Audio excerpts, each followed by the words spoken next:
Alors, on invite Louis Couillard et Ashley Torres, qui sont de La Planète s'invite à l'université. Adrien Guibert-Barthès, qui est de la coalition FIOR, qui a fait le voyage à travers le parc des Laurentides, peut-être, pour venir ici nous rejoindre ce soir. Nicolas Ouellette, qui est co-porte-parole du mouvement Gazoduc Parlons-en, qui lui aussi a passé la nuit sur l'autobus, je pense, à partir de Val-d'Or pour venir nous rejoindre ce soir. Et on avait aussi invité Émile Duchesne, qui a dû se désister à la dernière minute. Émile, qui était à l'origine de la lettre que vous avez peut-être lue, qui s'appelait « Les enfants du Saguenay disent non à GNL Québec ». Mais on pourra en reparler un petit peu. Alors, juste pour vous illustrer quand même cette table citoyenne, j'avais fait une belle diapo. Anouk Nadeau-Farley, qui a été très impliquée dans le dossier Énergie Est aussi, je crois, Anouk, hein? Avec Culpa chez nous, et qui travaille beaucoup à la coalition FIOR également. Alors, on a cru que c'était vraiment important de donner la parole aux groupes citoyens parce que les groupes citoyens sont déterminants dans la manière dont le public peut s'approprier des problématiques aussi complexes que celles de GNL Québec. Et donc, on a voulu un peu leur donner la parole pour qu'ils nous expliquent la naissance de leur mouvement, la synergie qui existe aussi au sein de leur mouvement et leurs principaux défis, la question de la polarisation aussi entre les différents intérêts entourant GNL Québec, puis quels sont les apprentissages citoyens qu'ils ont faits au cours des années, puis on voudrait aussi voir quelles sont les prochaines étapes ensemble. Alors, c'est une super belle table de jeunes qu'on a qui sont très impliqués dans leur milieu. Et donc, j'aimerais ça que, vous voyez, j'ai fait un petit montage pour que vous voyez un peu leur identité. J'aimerais ça d'abord, à chacun votre tour, que vous nous expliquiez un peu l'origine de votre mouvement et sa dynamique interne, en fait, comment évolue la mobilisation au sein de votre mouvement. Nicolas qui est juriste, qui est diplômé en droit de l'Université de Montréal et qui s'intéresse aussi à la question de la désobéissance civile. Veux-tu nous parler de Gazoduc un peu? Est-ce qu'on commence comme ça? Oui, je veux vous en parler. C'est pour ça que je suis ici. Donc, dans le fond, là, Gazoduc, parlons-en, c'est né autour de janvier de cette année, je dirais. Une des premières choses qui a été faite par le collectif, ça a été là, d'aller dans les kiosques. Parce que un peu comme le faisait Énergie Est, au lieu de présenter, comme on le fait ici, là, une assemblée publique où ce que l'information circule dans les cerveaux de chacun des individus, ils séparent l'information pour finalement que les gens pour que personne puisse bénéficier de l'intelligence puis des questions des autres. Donc, c'est plus facile comme ça. Donc là, la première action qu'a faite Gazoduc Parlons-en, c'était un peu de dénoncer ça. Et là, ça a grandi. Là, c'est la dynamique synergétique d'aujourd'hui. C'est ça, le logo est super beau, en fait. On le voit pas beaucoup d'ici, mais c'est un pipeline de 42 pouces de large qui a des dents qui s'apprête à manger un beluga puis un caribou forestier. Donc, ça fait écho là, au problème de perte de biodiversité que pourrait engendrer ce projet-là s'il voyait le jour. Mais, je vous l'annonce tout de suite, il ne verra pas le jour, donc c'est correct. Ça va aller. Ça va être correct, OK? Ça va être bien correct. Fait que, le beluga ne sera pas mort à cause des super méthaniers. Ça, c'est la première chose. Puis, synergétiquement, je dirais, dans notre groupe en ce moment, on essaye de reproduire au sein de notre groupe ce qu'on veut pas que le système économique fasse comme violence. Je m'explique. C'est que le système économique, en ce moment, est basé sur une croissance infinie. Ça, c'est l'objectif. Croissance infinie sur une terre avec des ressources finies. Mais tout le monde ici dans la salle, je pense, en tout cas, du moins, je pense qu'une très grande majorité des gens est d'accord sur le fait qu'un objectif d'une croissance infinie sur une terre avec des ressources finies, ce n'est pas un objectif raisonnable. Alors nous, on se dit, ben, on a des limites. On est des individus, il y a 24 heures dans une journée, il y a 7 jours dans une semaine. On est tant de personnes autour de la table en ce moment, aujourd'hui. On veut s'opposer au projet, on veut essayer de le bloquer, mais il y a des choses où on n'est pas capable de faire, on n'a pas les capacités, on a des ressources limitées nous aussi. Fait qu'on veut, par notre organisation, essayer d'aller chercher ce que chacun peut apporter, mais pas plus. Puis que tout le monde puisse, sur le long terme, rester sain d'esprit là-dedans. Fait que ça, c'est résumé. Parfait, merci beaucoup.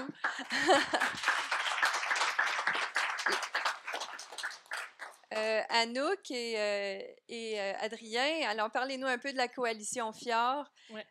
À la coalition FIOR, en fait, on vient de fêter le 2 novembre dernier notre 1 an de création. Oui, quand même. En fait, je dirais que beaucoup, Adrien et moi, on a comme senti qu'il y avait un momentum à ce moment-là, notamment ce qu'on appelle le troisième port, donc un port qui devait desservir une minière, Ariane Phosphate, qui serait construit au nord de la rivière Saguenay, donc a été accepté par l'instance fédérale environnementale. Et donc, on a senti que ça soulevait des mécontentements, des incompréhensions. On avait aussi l'usine Métaux Blackrock qui devrait se construire à Chibougamau et donc son usine de transformation également aux abords du Saguenay, de l'autre côté de la rive. Et le dossier qui nous intéresse principalement ce soir, donc celui du pipeline gazoduc, qui n'avait pas encore ce nom-là, et même pas, on n'entendait pas vraiment parler à ce moment-là, et qui impliquait également, donc ces trois projets-là, d'impliquer une augmentation de trafic maritime, puis c'est ça qui a mené à la création de la Coalition FIOR, donc d'un mouvement citoyen préoccupés par les impacts de ces projets-là industriels sur le fjord. Donc, une centaine de personnes qui ont été rassemblées ce soir-là, qui ont permis de créer 3 comités principaux de travail. Bon, ça a beaucoup évolué depuis. Des collectifs citoyens qui se mobilisaient déjà contre le troisième port et 2 autres comités citoyens le long du fjord qui se sont créés également. Puis le collectif, le mouvement littoralement inacceptable à Tadoussac, qui était né dans le temps de la lutte contre NRJS, qui a revécu finalement, qui s'est rallié. Donc, c'est vraiment une diversité de personnes qui se sont mobilisées autour de cette coalition-là depuis 1 an. Oui, mais en fait, Anouk a quand même bien résumé. Puis par la suite, en fait, ce qu'on voulait, c'était vraiment unir les citoyens et étudiants qui sont sensibilisés par l'environnement au Saguenay-Lac-Saint-Jean. Et ben, la suite logique, c'est donc le mouvement étudiant. Et on a réussi donc à créer des liens à travers toutes les associations étudiantes dans la région pour le plus possible bloquer ce projet-là, dire qu'on était contre le projet. Et donc, elles ont toutes ou presque pris position contre GNL. Et on essaie de faire en fait donc le plus de liens possible pour que le mouvement soit fort et multivoix, disons. Je pense qu'il faut dire aussi, pour y avoir participé, que la Coalition FIOR, premièrement, c'est vraiment une constellation de mouvements plus locaux, puis c'est ça qui était fantastique. Et ils sont aussi très actifs puis très connus dans leur région. Là, à chaque réunion du conseil municipal, il y a au moins une dizaine de membres de la coalition FIOR qui vont surveiller les travaux de l'Assemblée municipale et qui sont présents et qui vont poser des questions sur GNL ou d'autres enjeux liés à la protection de l'environnement. Oui, on était à tous les conseils municipaux depuis 1 an et on a participé aux 8 consultations provinciales ou fédérales qui ont eu lieu sur le projet ou sur des projets connexes, étant donné que GNL Gazoduc, ils ont déjà séparé en deux, donc mais en fait, il y a même 4 processus de consultation sur ces 2 projets-là, mais les autres projets qu'on parlait aussi, ils ont aussi divisé en plusieurs morceaux, donc ça fait des dizaines de consultations à suivre et à surveiller pour s'assurer que les citoyens ont leur voix. Juste dans la composition du mouvement, je dirais que du moins dans Ben, dans l'ensemble, mais dans le noyau aussi des personnes plus impliquées, je pense qu'on vient d'une variété de réseaux. Là, je pense à Adrien qui étudie en plein air. On a quelqu'un qui est vraiment forte sur la rédaction, la recherche pour les mémoires, qui est dans le milieu de la santé, quelqu'un qui est mieux dans le milieu du communautaire.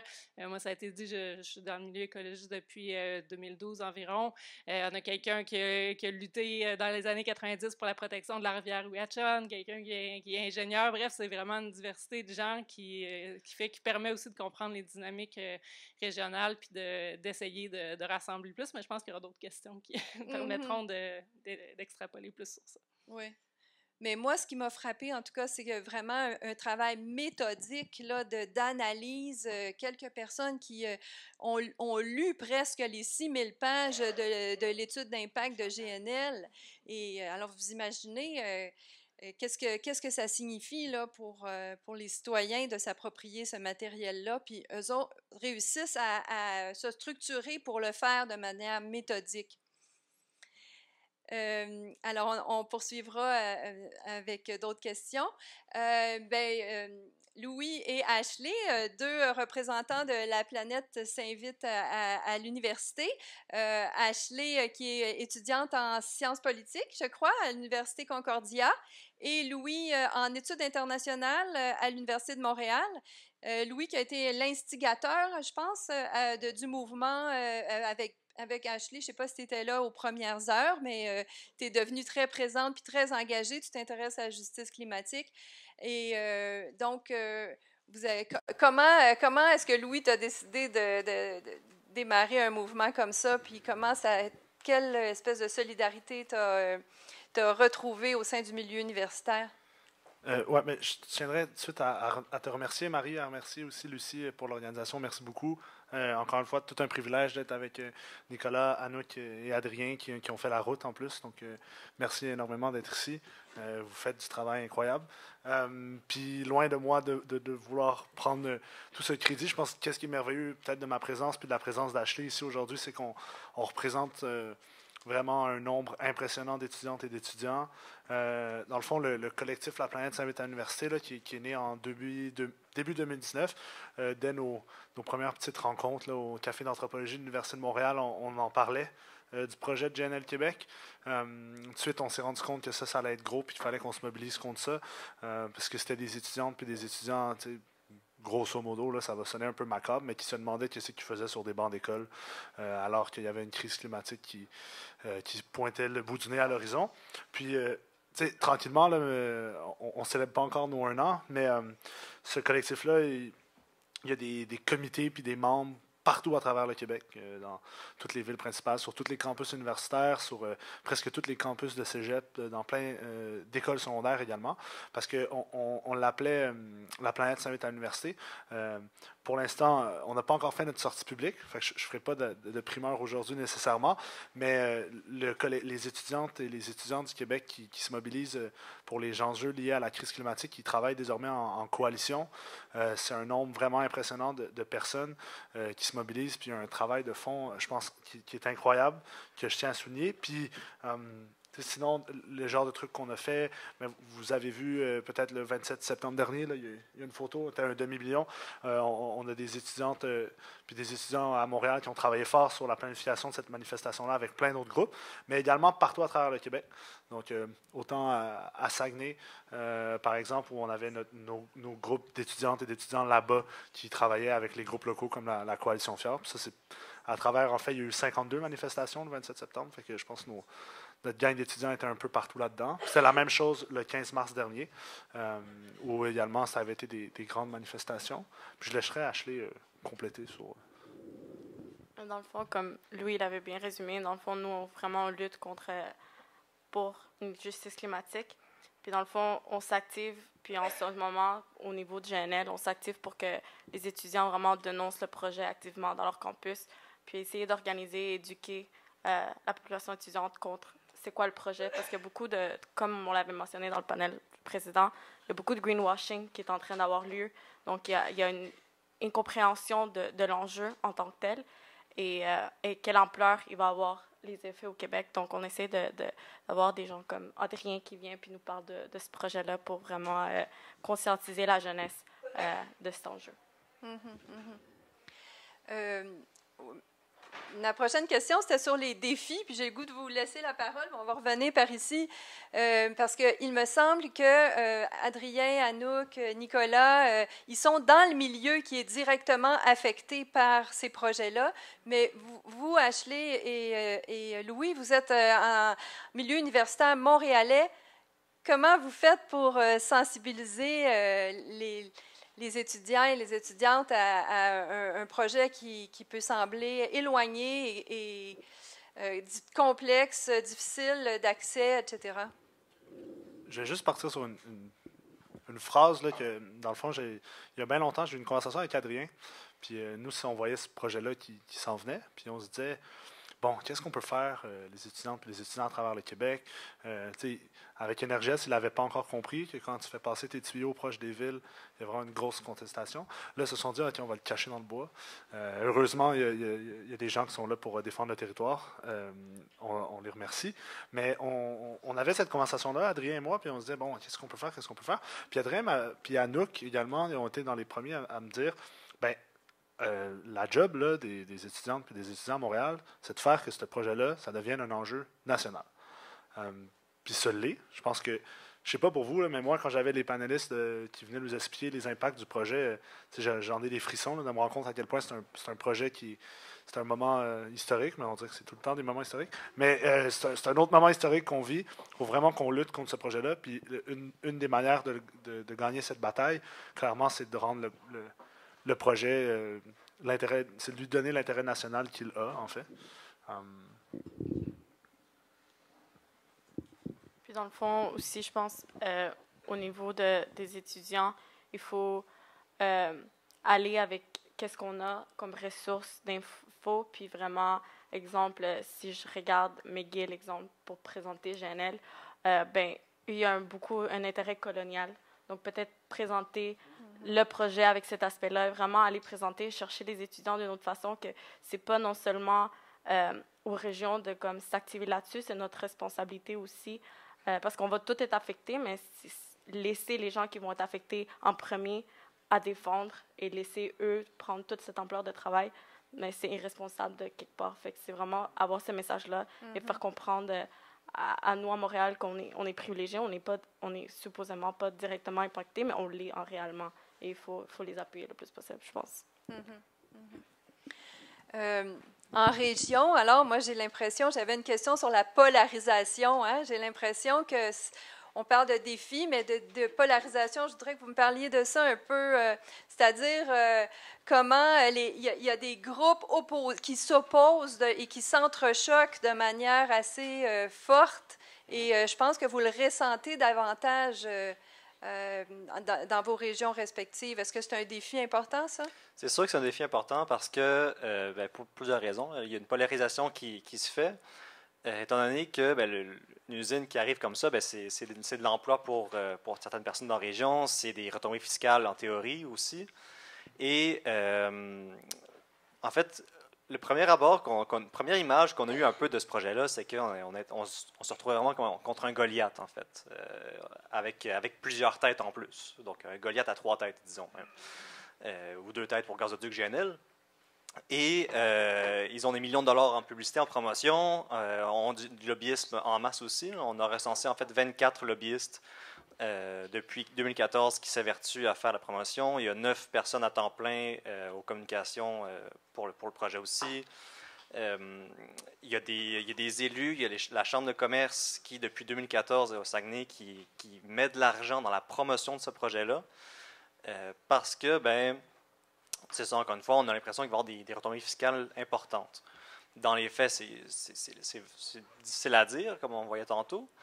Et le Saguenay-Lac-Saint-Jean, c'est pas la région la plus économique, la moins forte économiquement, mais il y a quand même une situation d'exil de la population et donc de dépeuplement et de vieillissement de la population.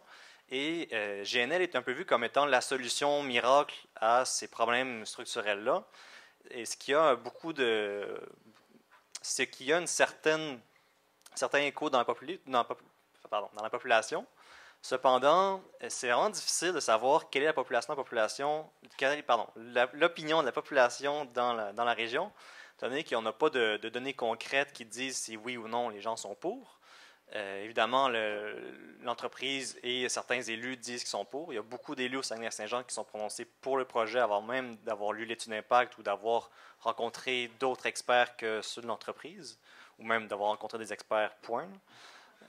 Donc, on a cette problématique-là. Cependant, on sent que de l'autre côté, donc ceux qui veulent faire la promotion de ce projet-là, que ce soit au niveau des chambres de commerce, des élus ou de l'entreprise, on sent qu'elles sont un peu dans l'eau chaude parce que les tentatives qu'elles ont ou qu'elles font pour faire mousser l'opinion populaire en faveur de ces projets-là ne lèvent pas, ou du moins très peu.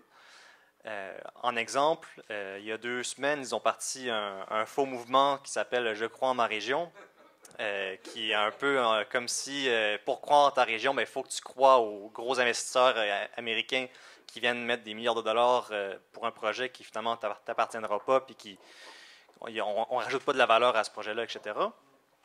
Et ils ont annoncé ça en grande pompe. C'est des chambres de commerce, des zones industrielles qui s'allient, des élus du lac et du Saguenay. Et dans les faits, au final, dans le nombre de personnes qui ont juste pris le temps d'aller dire « oui, je crois en ma région », il y en a 3900 qui ont fait ça en 2 semaines. En 48 heures, en avril passé, alors qu'on parlait à peine du projet, la pétition contre le projet avait déjà plus que ça. Aujourd'hui, on a 55 000 personnes qui ont signé la pétition contre GNL. Et nous, on n'avait aucun budget, alors que eux mettent des dizaines de milliers de dollars dans la promotion. Donc, on a un peu à se battre contre les élus. Dans certains cas, on a beaucoup à se battre contre la Chambre de commerce et on a à se battre contre GNL qui se cache la face derrière de multiples entreprises écrans. Donc, c'est un peu tout ça. Peut-être juste pour rajouter à l'insulte, juste dire qu'ils ont choisi une porte-parole pour ce mouvement-là, je crois, en ma région, puis ils ont choisi la députée défaite du NPD, Karine Trudel, et son salaire qui est de 33 000 sur 4 mois. Pour faire la job des promoteurs, on s'entend, pour faire la promotion des projets, ben ça provient d'une instance paramunicipale, promotion de Saguenay. Donc, c'est payé par les fonds publics, par les poches des citoyens et citoyennes de Saguenay. Ça vaut quand même la peine on trouvera sûrement moyen de... En fait, le côté positif de ça, c'est que ça fait que des gens qu'on ne voit pas intervenir sur les médias sociaux, entre autres, ou qu'on n'entend pas parler contre ce projet-là se soulèvent, même ceux des fois qui ne sont pas contre le projet, je trouve que ça n'a complètement pas d'allure. Fait que finalement, nous, on a laissé ça aller, on n'a rien dit, puis la job d'opposition se fait tout seul. Sinon, peut-être juste rajouter un peu en complément à ce qu'Adrien a dit, que c'est vraiment une région qui voit ce projet-là comme une diversification de l'économie, alors qu'on retombe dans le même type d'industrie cyclique qui peut décider de fermer du jour au lendemain plutôt que de baser l'économie sur des projets qui soient enracinés dans la communauté. Puis il y a aussi le très grand défi, Adrien parlait du nombre de personnes qui sont rémunérées aux communications, donc pour l'image dans l'entreprise, de vraiment, ils ont un pouvoir, du moins, ils tentent d'acheter carrément l'acceptabilité sociale, que ce soit Gazoduc avec les 36 millions par année qu'ils ont annoncé pour investir dans la communauté, que ce soit dans le communautaire, par exemple, à Centraide ou d'autres organisations communautaires comme celle-là, ou dans la recherche, donc auprès des universités.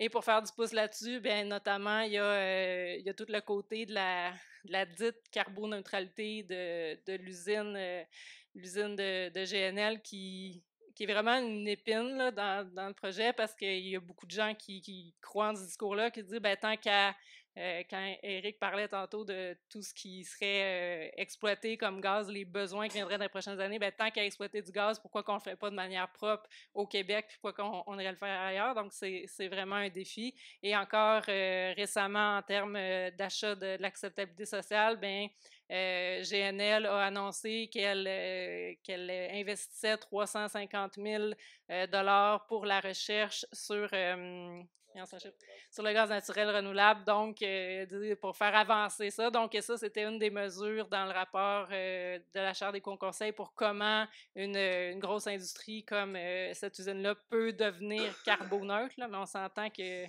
la carboneutralité, c'est ne pas émettre de gaz, ne pas planter des arbres ou ça, mais c'est tout ça, en fait, c'est que ça fait que les chartes de recherche, ben tant mieux, on peut avancer sur une recherche positive, puis c'est vraiment un des très gros défis, parce que c'est plusieurs universités en plus, puis on s'entend que 350 000 sur 5 ans, c'est rien pour une industrie qui a des milliards de dollars. Merci. Mais juste pour compléter sur votre région, puis revenir sur Émile qui n'a pas pu être ici ce soir, quand même, cette lettre qui a été publiée dans la presse puis dans le quotidien, qui s'intitulait « Nous sommes les enfants du Saguenay-Lac-Saint-Jean et un tel projet ne nous incitera pas à y revenir ». Ça a été signé par 260 étudiants, jeunes qui étudient à Montréal, à Québec, et qui disent non, c'est pas le genre d'emploi qu'on veut dans le futur quand on parle de création d'emplois par une industrie comme celle-là. Alors, et ce qui a été particulier aussi, je pense, c'est que cette lettre a été publiée le jour même où J'aime ma région a été un mouvement qui à coup de grandes conférences de presse, le mouvement J'aime ma région a été lancé le même jour que cette lettre a été publiée. Donc, ça illustre bien cette polarisation des intérêts dans la région. Oui. Nicolas, toi, en Abitibi, alors, qu'est-ce que tu dirais au niveau des défis. Des défis, bon. puis de... Moi, j'ai pas envie de parler des défis. Non. Non, parce que comme toi, tu veux nous on fait juste, ouais, c'est ça, on fait juste tout le temps parler des défis. Puis j'ai le goût de parler des défis, mais je vais en parler après nous avoir donné la chance de faire autre chose, parce que là, j'ai identifié un défi, c'était de voir des yeux, des étoiles dans les yeux des gens ici, dans le sens où il y a beaucoup d'informations, c'est dense, la soirée avance et tout. Fait que là, je vous invite à vous lever. Tu veux faire chanter? Oui, je vais faire chanter le monde. Juste un petit message d'intérêt public. Nos camarades en Abitibi font un travail incroyable, puis ils ont commencé à faire ce genre de chansons-là dans des marchés de Noël. Puis ils nous ont demandé à Montréal de faire de même. Fait que là, il y a actuellement des petites chorales qui s'inspirent de la chorale du peuple, qui s'organisent un peu partout. Donc, je vais faire passer une petite feuille que j'ai brouillonnée de là. Avec la possibilité de mettre son nom et son email si jamais ça vous tente de vous aussi aller chanter les belles chansons dans des marchés de Noël à Montréal. Donc, juste une affaire, là. Constatez que de l'autre côté, c'est recto verso, tu sais, on est vert. Fait que de l'autre côté de vos chansons, il y a les références de tout plein. Ben, il y a la coalition Fjord, Gazoduc, parlons-en. Il faut le mentionner, là, la coalition anti-pipeline Rouyn-Noranda n'est pas ici ce soir, mais ils sont immensément actifs par Rouyn-Noranda. Ils assurent un rôle, des rôles de leader là, vraiment en Abitibi-Témiscamingue. Ils sont très forts sur le terrain. Les citoyens de Barraud contre le pipeline Gazoduc. Bon, mouvement citoyen littéralement inacceptable duquel tu fais partie. Oui, à Tadoussac. À Tadoussac, exactement. Coule pas chez nous. Et des références aux lettres importantes qui ont été faites, sur lesquelles on se réfère pour nos chansons. Et comme vous l'avez vu, ça c'est intéressant. Par la chanson, finalement, de reprendre ce que nos scientifiques, nos experts viennent nous dire. La science nous le dit, c'est sûr qu'on fait référence à la lettre des scientifiques qui a été signée par plus de 160 scientifiques, de même que l'économie, on fait référence à la lettre des économistes. Après ça, c'est des parasites, ils ne paieront pas d'impôts, ils habitent dans les paradis fiscaux, l'étude de l'IRIS. Et après ça, quand on parle des fuites de gaz, le projet GNL serait aussi pire que le charbon. Je fais référence à ce que j'ai appris de M. Brulmans. Puis ensuite de ça, c'est facile à donner 36 millions quand on te paye ton électricité, c'est Bernard Saunier. Mais c'est sûr qu'on s'entend, là, on parle, là, c'est pas exactement ça, mais il reste que quand tu payes 160 millions par année au lieu de payer le montant que ce que la romaine, dans le temps, elle coûtait. C'est des subventions indirectes. Là. Fait que, bon, donc, pour revenir au défi que je pense qu'on a relevé, Oui. c'est de démontrer que dans l'implication se retrouve le bonheur. Exact. Parce que en étant... Oui, c'est ça, c'est un défi.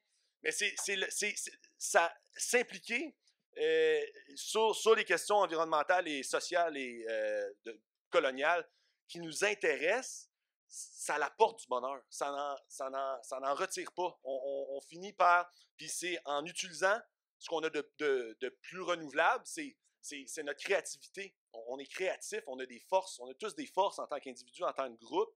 Puis c'est d'essayer de semer cette idée-là dans la tête des gens, que c'est dans c'est le bonheur. On représente le bonheur de la chose. On n'est pas que des cataclystiques. On n'est pas juste des gens qui annoncent le cataclysme. On est des gens qui l'annoncent en étant heureux. Genre, c'est un peu bizarre à dire, là, mais en tout cas, genre, que si tu veux faire partie du bon côté, genre, ben, viens dans la résistance. Tu sais, la résistance, c'est comme la résistance, comme, ou tu sais, le Seigneur des Anneaux, genre, les Hobbits, là, tu sais, c'est comme quelque chose, là, tu sais. Ça, c'est un défi, mais qu'on tâche de relever à chaque jour en redoublant de créativité. Oui. Fait que, voilà, ça, c'était un défi que je voulais identifier.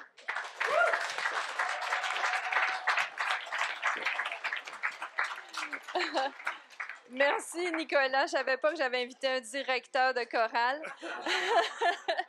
Est-ce que c'est toi qui as écrit les paroles ou c'est avec toi? C'est toi qui as écrit les paroles. C'est-à-dire que les paroles ont été faites en collaboration Oui. avec des amis, Oui. notamment Louis, OK. Colin, Hugo, Mais Stéphane. Il y a plein de gens derrière ça. OK. Ouais, fait Mais que, je vois aussi que c'est un bel exemple de solidarité ou de collaboration entre les scientifiques et les mouvements citoyens parce Oui. que tu dis ben, que tu tu t'es inspiré. tu me fais la passe à la palette, là. Ouais. La tournée qui a eu lieu début octobre, Oui. la Coalition Fier l'organisait, mais aussi Gazoduc Parlons-en Oui. et la Coalition Anti-Pipeline Rouen-Noranda. Et je faisais partie de la tournée avec Oui, eux bien toute sûr. la semaine. T'es Fait que coachés.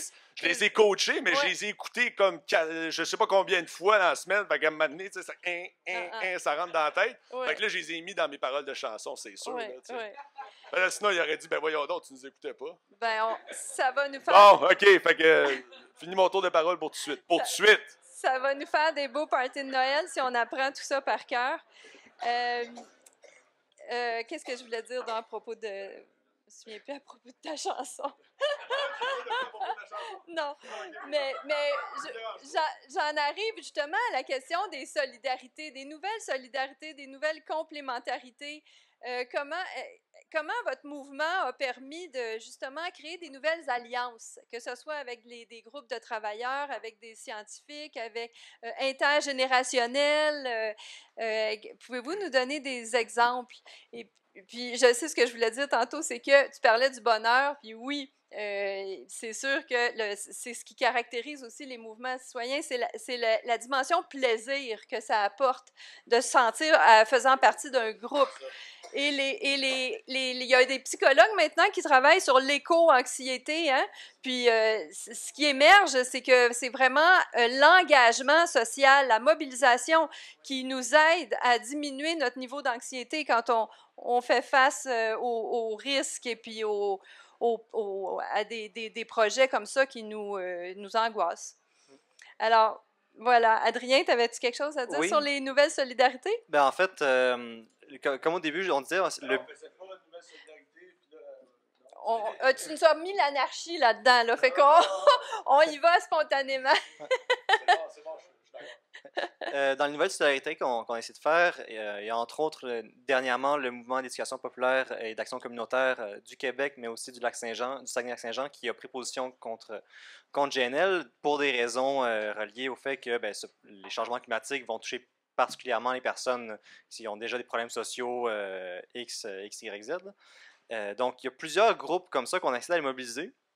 Évidemment, tantôt, je parlais des étudiants. Il y a, dans les travailleurs, c'est sûr, c'est difficile pour certains parce que, encore une fois, au niveau de la polarisation au Saguenay-Lac-Saint-Jean, une entreprise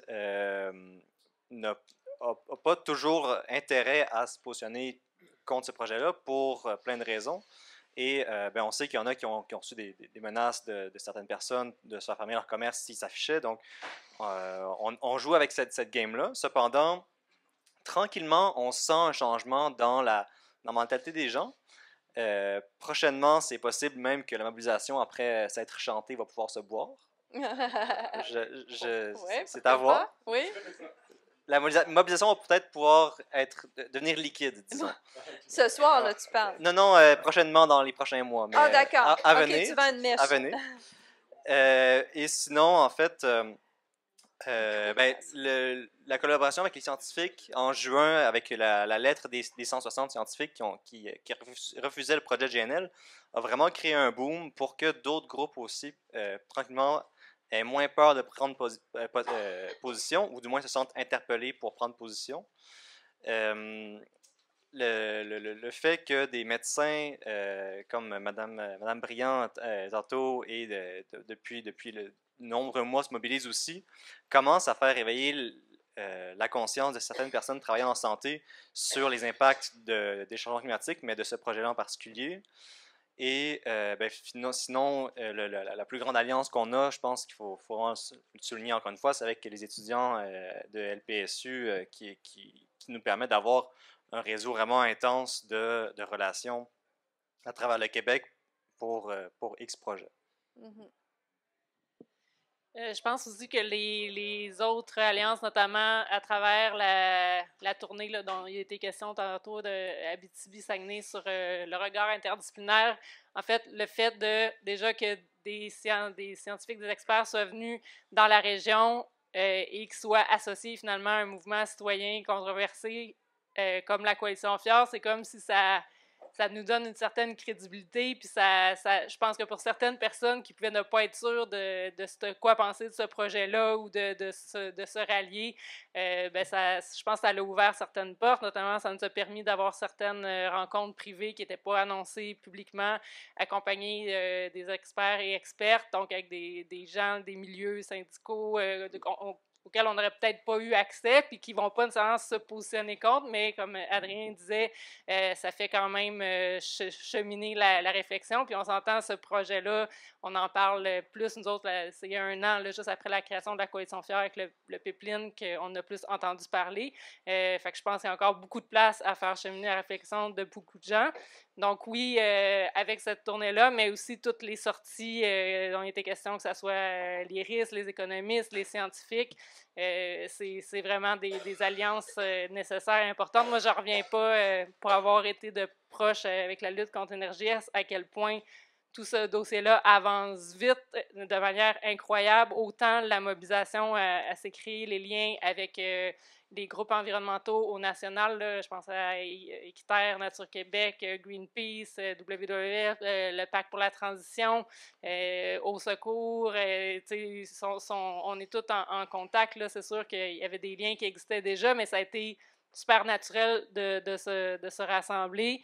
Et puis, j'ai l'impression que c'est la première fois que je pense, c'est peut-être un peu de la même manière que les différents milieux se sont aussi mobilisés, voyant là un deuxième énergiste, mais gazier. Puis, localement, il y a là peut-être des enseignants qui vont oser, mais c'est ça, c'est d'oser dans un milieu comme celui-là, de se positionner publiquement. C'est vraiment difficile, mais j'ai l'impression que c'est en train de se passer peut-être plus vite que moi j'aurais pu l'espérer. On a même eu l'ouverture de certains maires à nous rencontrer, alors qu'a priori, ils se sont comme plus positionnés pour avec certaines résolutions conditionnelles, mais fait que c'est quand même, je pense que c'est quand même on peut quand même être optimiste au travers de tout ça. Oui, portrait encourageant. Merci, Anouk. Oui. Il y a aussi, je pense qu'au Saguenay, autant qu'en Abitibi, les efforts pour ouvrir des portes avec les Premières Nations. Il y a déjà en Abitibi, en tout cas, des gens du mouvement environnemental qui dialoguent avec les Anishinabés, puis avec les Inuits au Saguenay. Il y a encore il y a des mains tendues, il y a de l'ouverture, et puis on espère que ça va se concrétiser comme dialogue. On n'a pas tous les mêmes intérêts, mais c'est une occasion quand même de se parler. Et je sais que la Coalition Fior s'investit dans cette avenue-là. Oui, mais en fait, Ouais. bonne piste aussi.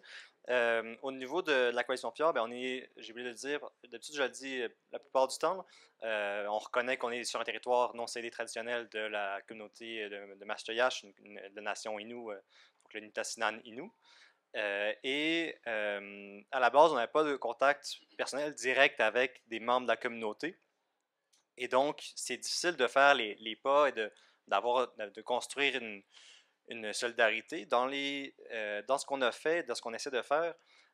Pour l'instant, dans nos manifestations, il y a toujours au moins un mot. On commence avec à donner la parole premièrement aux Premières Nations.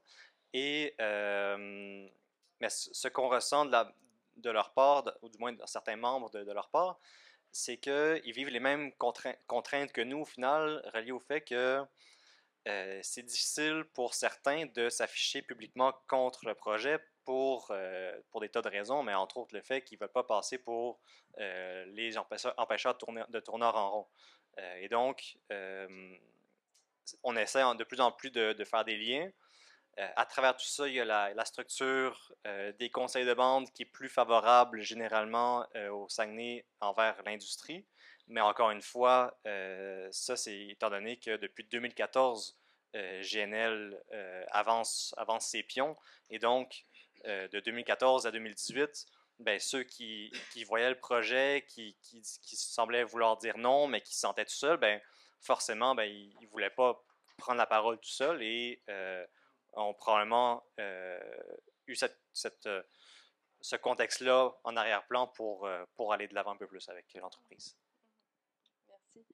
Bien, je pense écoutez, il est déjà 9h moins 10. Je vais donner le mot de la fin à la planète Saint-Vite parce que c'est quand même une vague de fonds énorme, là, la planète Saint-Vite, avec toutes ses ramifications, que ce soit à l'université, dans les cégeps, etc. Mais au niveau des nouvelles solidarités, puis peut-être des apprentissages que vous avez faits, etc. Et puis après, ben, on aura peut-être le temps pour 2-3 questions avant que notre soirée doive prendre fin. Des chansons. Oui, des chansons, si tu veux. En partant, on fera une autre petite chanson. Mais j'aimerais y aller sur une image là, qui va peut-être faire écho, Nico, puis en fait, Adrien, Anouk aussi. Oui, tu vas faire écho. L'image que je vais donner va faire écho. Au niveau des solidarités, entre autres, solidarité des apprentissages, moi, je me rappelle, environ 10 heures le matin, on est à Amos, en Abitibi. Là-bas, il y a des étudiantes et des étudiants de Montréal, de la ville de Québec, de la couronne de Montréal, un peu partout. Il y a des gens comme Adrien, comme Anouk, et des étudiants et des étudiantes de Chicoutimi, de Jonquière, de Alma. Il y a toute la belle gang qui vient de Rouyn-Noranda jusqu'à Vallée-d'Or en passant par Amos qui sont là. On a avec nous des membres de la Première Nation de Picogan, qui étaient très nombreux à ce moment-là. On a des gens de Kitchisakik, de Lac-Simon. On a le chef du conseil de bande de Winway, une nation Anishinaabe. On a des élus. On a comme une espèce de méga panoplie de gens. On a des bébés, puis des têtes grises, toutes réunies ensemble. Puis, on s'apprête à descendre le fleuve de l'Arikana ensemble pour montrer à quel point la protection de l'eau c'est important, puis à quel point ce pipeline-là, il n'y a pas de bon sens. Puis je pense que cette image-là, elle peut démontrer le genre de solidarité qui peut se créer quand on décide de prendre action, de prendre acte, puis de transformer notre éco-anxiété en action, puis en geste. Puis, tu sais, ce jour-là, honnêtement, je pense que tous et toutes qui ont participé peuvent le dire ouvertement à quel point c'était un moment de bonheur. Puis on a fini encore une fois avec Nico devant qui nous fait chanter des chansons. Je suis un récidiviste. Dans le fond, quelque chose aussi intéressant, c'est que lors de cette mobilisation, cet été, nous, on a participé à un mobile, on a pu aller à Chicoutimi puis vraiment rencontrer Adrien. Puis des personnes comme moi, exemple, moi je suis migrante, je viens de Colombie, qui ne sentent pas vraiment une connexion très forte avec les régions. J'ai pu aller en région, vraiment connaître les gens qui mobilisent, puis vraiment avoir une lutte commune, puis faire en sorte que on comprend mieux de qu'est-ce que le Québec est, puis comme on a beaucoup des différentes perspectives de qu'est-ce que la région, et spécialement aux immigrants. Ils nous vendent une certaine image, mais quand on va sur ce territoire, on a une meilleure conception de vraiment qu'est-ce qui est vraiment réellement les régions. Puis c'était vraiment intéressant à voir cet été. Puis en question de solidarité avec différents groupes, le 15 mars, on était 150 000 à Montréal. Parce c'était les étudiants qui se mobilisaient contre la crise climatique. Puis là, on a dit, la prochaine fois, on va vraiment être avec tous les milieux et plein de secteurs de notre société. Puis là, on est arrivé le 27 septembre et on était 500 000 personnes.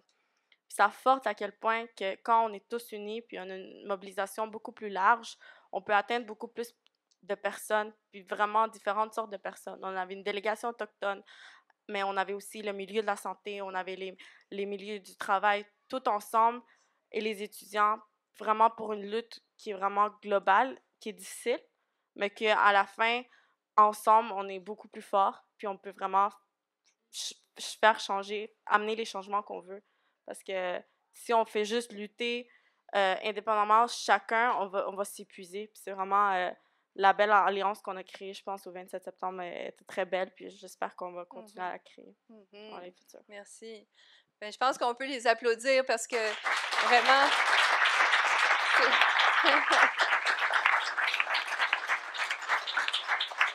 on l'a dit aussi, toute cette mobilisation se fait dans un contexte aussi où la plupart d'entre vous, vous êtes aux études. Alors, c'est très généreux et c'est très encourageant pour l'avenir aussi de vous voir si engagés. Puis quand on pense que ça va peut-être être vous, les politiciens de la prochaine génération, où on va inventer une société différente, ben, c'est encourageant. Oui.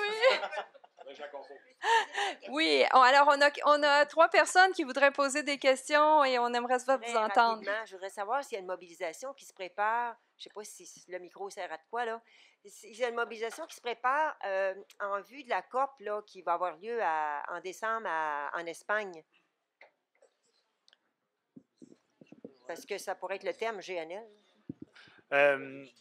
Ben, très concrètement, en Espagne, il y a des personnes qui seraient mieux placées que moi pour en parler dans la salle, mais il y a toujours des mouvements qui s'organisent, des convergences de forces qui s'organisent là-bas sur place, qui sont très, très forts et fortes.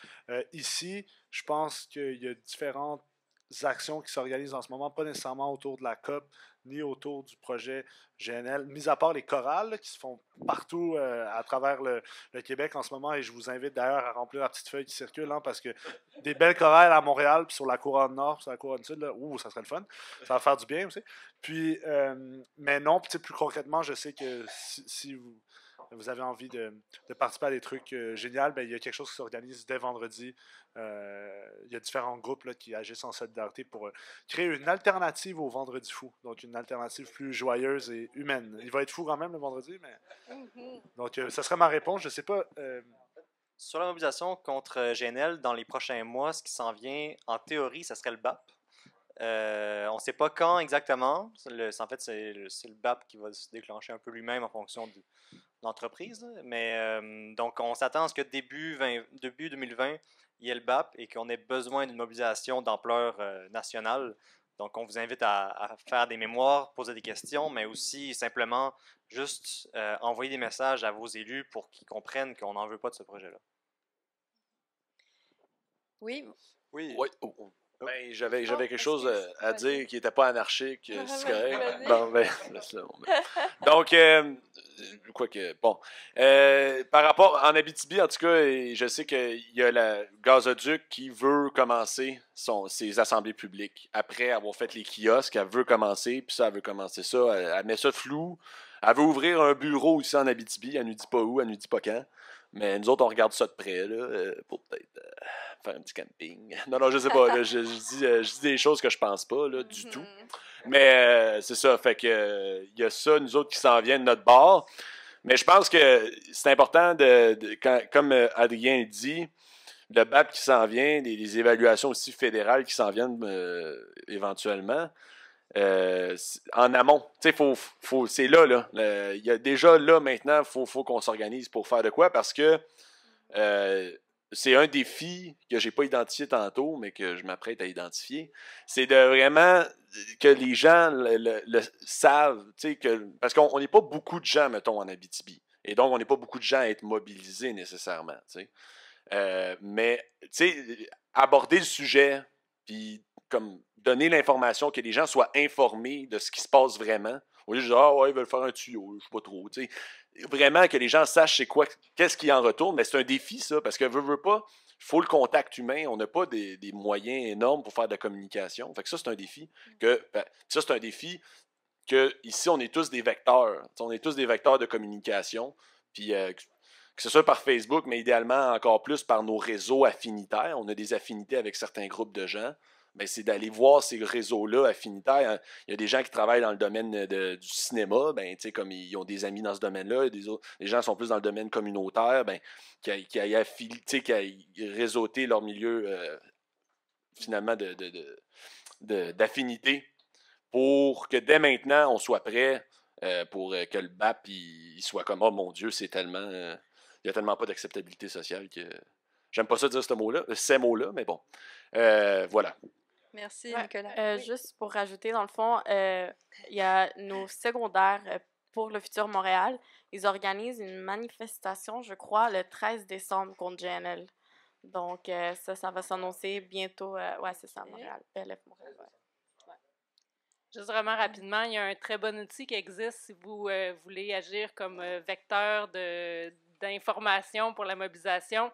Si vous allez soit sur la page Facebook de Gazoduc Parlons-en ou de la Coalition Fjord, il me semble que sur la page de Gazoduc Parlons-en aussi en publication attachée. Donc, tout de suite, la première en haut, vous avez une vidéo de 3-4 minutes qui a été faite, dont plusieurs personnes ici font partie. Puis ça résume vraiment de manière assez marquante les principaux enjeux autour du projet de GNL Gazoduc. Fait que je vous invite vraiment fortement à le regarder. Mais effectivement, c'est une bonne manière de sensibiliser le plus de gens possible avant les audiences publiques pour que les gens aient envie d'y participer et de faire leurs commentaires et de s'inspirer de l'information qu'il y a dans cette vidéo-là qui résume vraiment très bien les enjeux scientifiques. Et aussi, sous ces deux publications-là, sur les deux pages, il y a des hyperliens, notamment celui de la pétition GNL non merci, GNL Gazoduc non merci. Donc, si vous ne l'avez pas signé, s'il vous plaît, la signer et invitez tout le monde à la signer. Adrien dit on est rendu à 55 000, mais on aimerait ça se rendre à 100 000. Puis si jamais vous êtes même motivé à la faire signer, papier, rencontrer des gens, ben on peut, si vous écrivez à la Coalition Fjord, on peut vous donner un format papier à imprimer, là, ça va nous faire plaisir. Mais je pense que c'est une bonne manière d'informer une grande quantité de gens. Oui, merci. Très bien.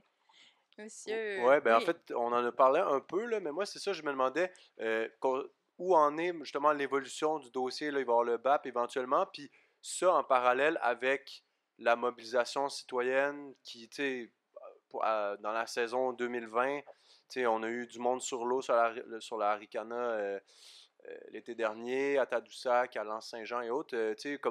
Comment tout ça peut s'arrimer en termes de mobilisation citoyenne dans le temps avec l'évolution du dossier dans les différentes régions, avec les différents groupes. Là, parce que, ouais, c'est ça juste pour comme faire foisonner dans la tête de tout le monde qui est ici. Ça pourrait ressembler à quoi la suite de cette lutte-là qui se décloisonne toujours plus et tout. Mais en fait, vu que ces deux entreprises, les deux entreprises ne sont pas au même niveau dans leur étude d'impact et donc dans leur consultation, GNL est plus en avance, donc l'aspect usine est plus en avance que l'aspect gazoduc. Et donc, le BAP pour l'usine viendrait cet hiver. Et à ce moment-là, ben, on pense qu'il faut avoir une mobilisation forte. Après, pour le reste, on n'a pas de date encore précise déterminée en fonction de l'agenda de l'entreprise parce que l'entreprise ne met pas son agenda non plus. Donc, c'est difficile à dire exactement quand est-ce qu'on pourrait arrimer ça. Ce qu'on invite les gens plutôt à faire, c'est à, par eux-mêmes, créer des mobilisations en lien avec leur enjeu à eux ou la COP, ça aurait été une très bonne idée aussi. Là. Donc, ouais. Oui, puis je pense qu'il y Ouais. a d'autres Ouais. initiatives qui vont prendre forme aussi, là. Par Ouais. exemple, Anne-Sara, il y a l'initiative de une lettre des médecins, possiblement, qui pourrait circuler. Nous, on veut relancer la lettre des scientifiques pour élargir le bassin de la communauté scientifique qui se prononce sur ce dossier-là dans le cadre du BAP. Il y a d'autres initiatives comme ça qui vont se présenter. Nous, ben, par rapport à l'Abitibi en tant que tel, nous, ce qu'on peut dire, c'est qu'on se fait des rencontres régionales qui englobent vraiment, là, ben, en tout cas, je vais peut-être vous apprendre des noms, là, mais Sainte-Terre, Lamotte, Lacorne, Amos, Val-d'Or, Dubuisson, Rouyn-Noranda, Hawaï par là, puis Bellecour. Donc, des places de partout, des gens. Mais on connaît un peu la Ah. géographie du Québec quand même. Ben, non, mais il y a des noms, je suis sûr que Pas tu connaissais pas Des là-dedans. beaux Là. noms comme ça. Ben, La- la plupart, je les connais. OK. Bon, ben, parfait. Ben, c'est une grande voyageuse du Québec. Ah, c'est Félicitations. C'est le Mais, Allez-y. donc, c'était pas ça le point. Je suis désolé, je voulais pas... Le point, c'est qu'on fait des rencontres régionales justement pour se concerter de manière régionale. Puis je sais que les groupes régionaux ont aussi des rencontres pour se concerter avec des groupes plus grands. Donc, mais tu sais, c'est des enjeux aussi qui sont stratégiques. Fait que c'est pas nécessairement maintenant qu'il faut en discuter, mais c'est sûr que si vous rentrez en contact avec des gens comme nous ou des gens qui se mobilisent, ben là, vous insérez finalement des informations que comme Adrien a dit, la compagnie ne donne pas son agenda, ben de notre côté, on ne doit pas donner le nôtre aussi de carte sur table tout le temps. Là, c'est un peu ça. Là. Moi, c'est. On vous écoute. Toujours très. Pouvez-vous nous redire votre nom aussi? Oui, Francine Boucher. Moi, c'est une appréciation que je veux faire. Moi, je trouve que on a constaté dans la première présentation qu'il y avait comme un gros déficit démocratique par rapport à ce qui nous concerne, par rapport à comment on veut développer l'économie, puis etc., les projets. Et en même temps, je trouve que le côté positif finalement de ces projets-là, ça fait que chacun des citoyens qui restent dans les endroits où les projets sont projetés, crée une solidarité. D'abord, crée aussi, ils deviennent les propres experts de leur situation, ce que je trouve formidable. Donc, ils s'approprient leur savoir, puis aussi, ils partagent. Puis, il y a comme aussi, ça développe une solidarité interrégionale. Je veux dire que des grands centres que soient préoccupés aussi des régions, lesquelles régions se plaignent souvent, avec raison, du peu peut-être d'attention qu'on leur porte. Et donc, moi, je trouve que c'est extraordinaire. C'est comme quelque chose, ça fait plusieurs années, il y a des vieux militants et militantes, puis tout d'un coup, il y a comme un boom, puis je trouve ça génial, la concrétisation que l'implication citoyenne prend. Donc, je voulais juste le mentionner. Je trouve que c'est important, c'est un moment décisif dans notre histoire au Québec, tu sais, la solidarité, puis le savoir qu'on développe aussi à bout de force, là, à bout de bras, c'est-à-dire. Donc, voilà. Merci, Francine. Un beau commentaire. Alors, une dernière intervention avant qu'on se laisse. Merci. C'est Louise Morin. Oui. Moi, je me posais la question, est-ce que le fait de débattre intensément, de se focaliser sur GNL Québec et Gazoduc, ça ne laisse pas dans l'ombre les autres pipelines, par exemple le pipeline d'Énergir pour le port. Et puis, il y a une nouvelle annonce de pipeline qui a été faite en Estrie pour exporter aux États-Unis. Je me disais, est-ce que c'est le plan B, ça, si Gazoduc ne passe pas? Est-ce que c'est le plan B de l'industrie? C'est une question que je me pose. Est-ce que vous avez aussi l'énergie d'aller rejoindre les gens du pipeline en Estrie pour les embarquer dans votre lutte, etc.? Oui, mais en fait, on est en contact déjà avec les gens qui se mobilisent contre le pipeline en Estrie. Et en fait, l'autre pipeline que Mme Morin parlait, c'est pour le même secteur, en fait. Donc, il y aurait deux pipelines, en fait, dans le même secteur. Un de 15 km, plus petit, pour alimenter une zone industrielle, et le gros qu'on parle depuis tantôt. En fait, à travers le BAP, on veut, et on l'a déjà fait aussi un petit peu, on a directement interpellé le gouvernement sur sa politique reliée au fait que le ministère de l'Énergie, je pense, considère le gaz comme étant une énergie de transition. Et actuellement, la politique officielle du gouvernement du Québec, c'est l'expansion de ce réseau gazier-là vers le nord.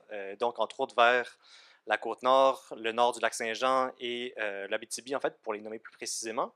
Et en fait, GNL, c'est le même sujet, c'est le même enjeu parce que, on en a parlé un petit peu avec Éric Pinault tantôt, le gazoduc qui arriverait au Saguenay vient se faire liquéfier pour l'exportation mondiale, mais viendrait aussi se faire liquéfier pour la consommation locale en transportant des camions de gaz naturel liquéfié, donc des petits méthaniers au final, sur les routes. Et ça amène un autre aspect d'enjeu.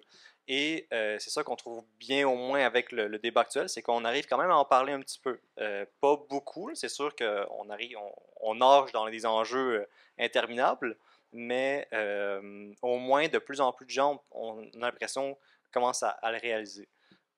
Donc, si d'un même côté, parce qu'en fait, à la base, moi et Anouk, on a un peu la même idée sur la coalition, dans le sens où on est un peu tanné quand même de s'opposer à des projets du genre. Ouais. Et on se disait que, un peu dans l'image, que GNL devrait être le dernier combat qu'on a à mener sur ces énergies du passé-là. Et GNL, si on arrive à le bloquer, bien, on peut marquer un grand coup sur l'ensemble des projets gaziers au Québec et sur donc aussi le pétrole on the side.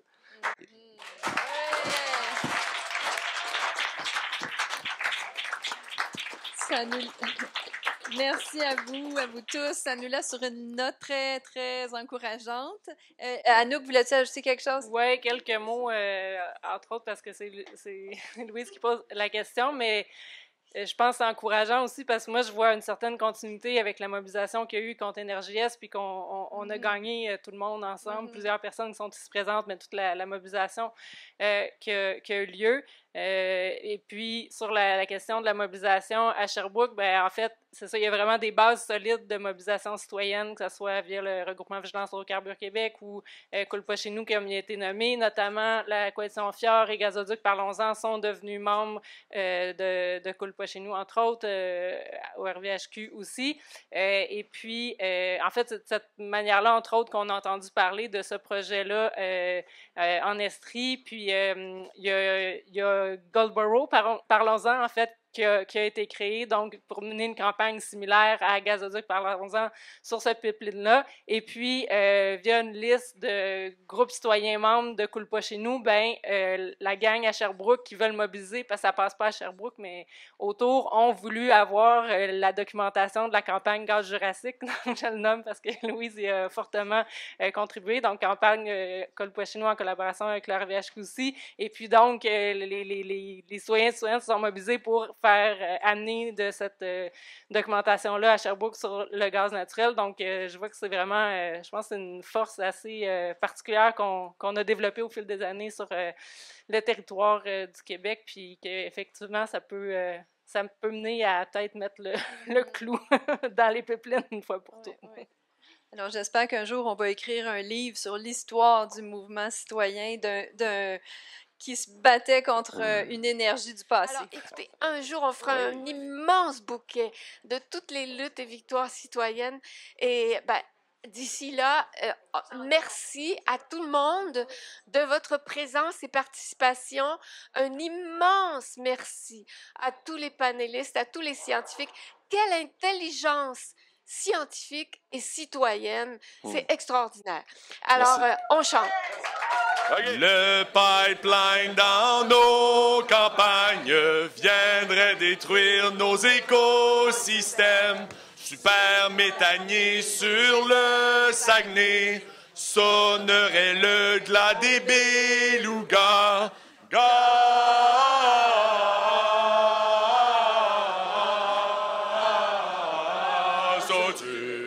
ton projet est caduc.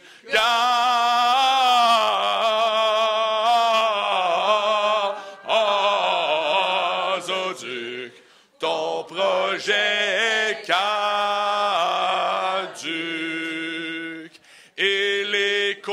de cette industrie enterre le champ fragile de la vie. Abitibi, pose-toi la question, quel est l'objet de ces bulldozers?